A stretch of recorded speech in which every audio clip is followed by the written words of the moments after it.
Redditors who work in retail, what's the saddest thing someone ever returned? I helped a woman 7 months pregnant and her husband pick out a whole baby set for their new baby. Stroller, crib, car seats, clothes and all. The stroller was a high-end model that we didn't sell many of, so it stood out to me. A month later I saw the same stroller, car seat and crib in the return bin. When I asked about it, my manager said that the woman and her husband were hit by a drunk driver and killed. Her mother returned the items. A man returned a Christmas tree one year. He was pretty bummed out, and when I asked him about it he told me that he was supposed to have visitation this Christmas but his ex refused to let him see his kids. I still think about that guy. I hope he gets his kids this year. Someone returned a lot of baby clothes to us one day. Her sister had given birth to stillbirth twins. It was so sad. I work for the largest retailer in Canada. We have a maternity division.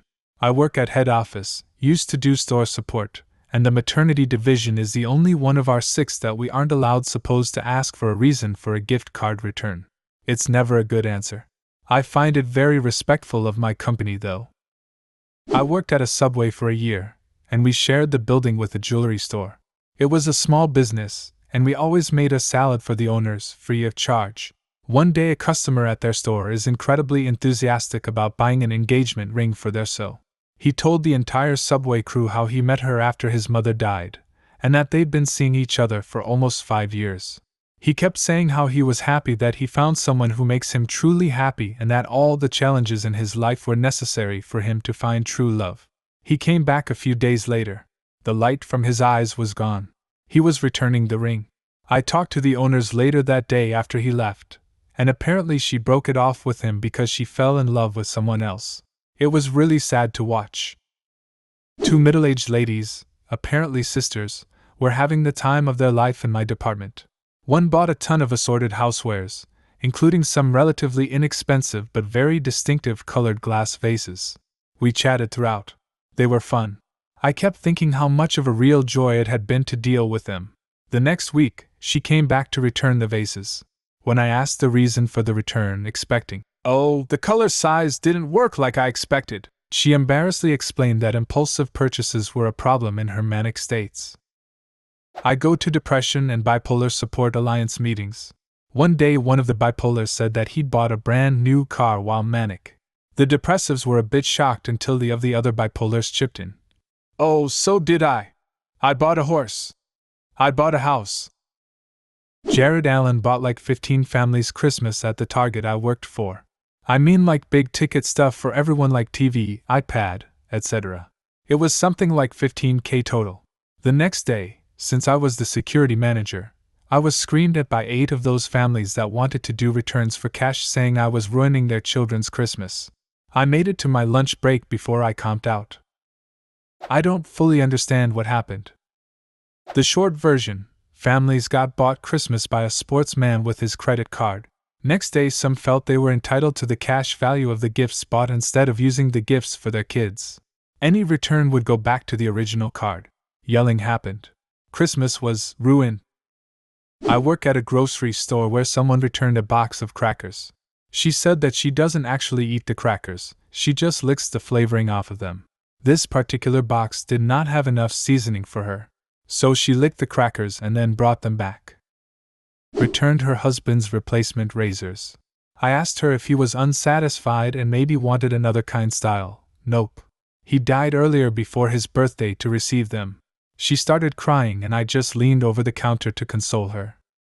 A set of Mr. and Mrs. pillows.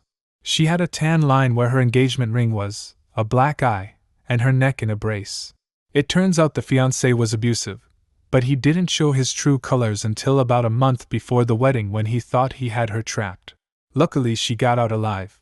I felt so bad for her. Feel proud of her instead. I felt bad that she had experienced that, but I was also happy that she had the courage to leave her abuser and that her life seemed to be turning around. That whole exchange at my counter really impacted me, and I think it impacted her too. I don't know what it was that day, but there was a connection, and I think she really needed someone to listen to her. Or maybe just getting rid of those pillows was like getting rid of a burden. Either way, She seemed to leave the store a little lighter than she came in. I was working at a large pet store, in the tropical fish department. One busy weekend, a very well-dressed, rather snobby woman came in and bought 6 baby angelfish, each about the size of a dime, plus the fins. The store I worked in was inside a huge high-end shopping mall, so we had a holding service where we would bag up fish, cash the customer out, and float the fish, in their bags, in a warm tank until the customer was finished all their shopping and ready to leave for home. As a matter of course, I offered to hold this lady's baby angelfish. She said she was all good, and left. We thought nothing of it, since many of our customers came in from outside the mall just to stop at the pet store, and didn't bother visiting the rest of the mall. 4 or 5 hours later, she stormed back into the store demanding a manager and a refund. She was shaking the bag in our faces for emphasis, yelling that her gorgeous angels were all dead. On close inspection, we discovered that the silly bitch had put the poor fish in her car, presumably so she didn't need to carry them while she shopped for other things or returned to the store to pick them up. Unfortunately, because it was January and the temperature outside was about -15 degrees Celsius, the tiny babies had frozen to death. She simply couldn't wrap her head around the idea that tropical fish cannot withstand freezing temperatures. Even when we took a tiny fish out of the bag and showed her that not only had ice formed on top of the once 84 degrees Fahrenheit water, but the dime-sized fish was actually frozen stiff. Some people just shouldn't have pets. Someone returned a get-well-soon card.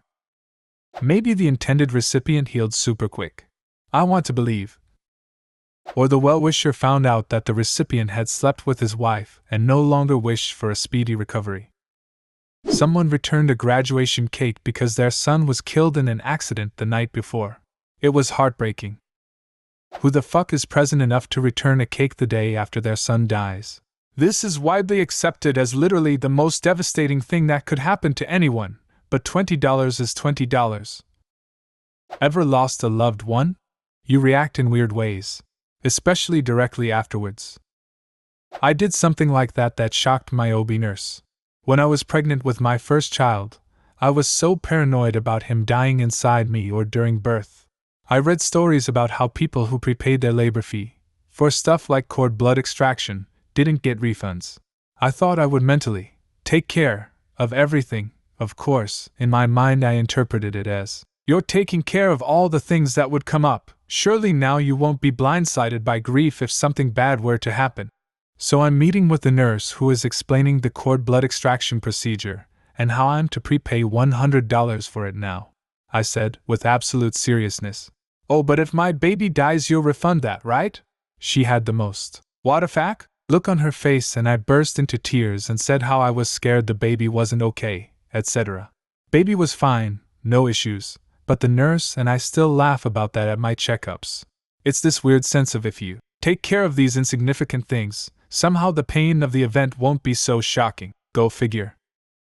I worked in a plus-size clothing store. I helped a woman pick out a wardrobe for a 2-week cruise that she was going on with her boyfriend of 6 months.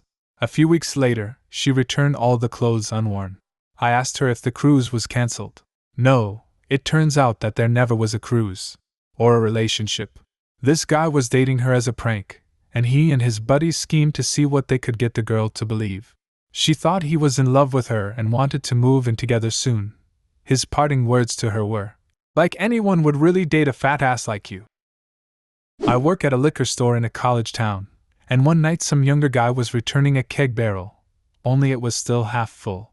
I jokingly asked the guy if it was a shitty party or something along those lines, and he responded with, "Yeah, it was a party for one of our friends who died the day of the party." Last fall, my dad decided to finally get his hearing checked and assessed for hearing aids. He really needed them. He wanted to be able to hear his first grandbaby, my daughter, coo and babble when she was born in January. Unfortunately, the ones that worked the best for him were outside the budget he and my mom could afford. Husband and I decided Santa would gift them to him. He cried. His new ears gave him a new lease on life. He was happy, chatty and interactive during family get-togethers because he could actually hear everyone else enough to participate. Fast forward to January and he is the happiest, most doting of grandpas. He was the first person to hold her, after my husband. Dad started feeling sick in February. He died on April 12, 2016. Baby was just 10 weeks old. My mom has been largely unable to handle things in the wake of his death. Among all of the other things that I've handled for my family, because it's just too hard on everyone else, Mom asked if I would do something with his ears. I ended up calling the hearing aid shop and asking if they knew of any donation program where someone could benefit from the use of his ears.